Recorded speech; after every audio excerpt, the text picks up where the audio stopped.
National Weather Service in Huntsville has issued a severe thunderstorm warning for southeastern Lawrence County and northwestern Alabama until 8 p.m. Central Daylight Time.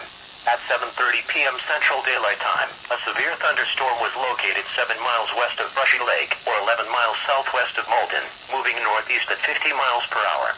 Hazard, 60 miles per hour wind gusts and quarter-size hail. Source, radar indicated.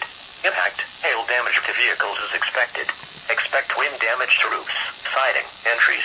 Locations impacted include Moulton, Trinity, Hillsborough, Steig, Bankhead National Forest, Cleveland Springs, Wren, Caddo, and Landersville. For your protection, move to an interior room on the lowest floor of the building.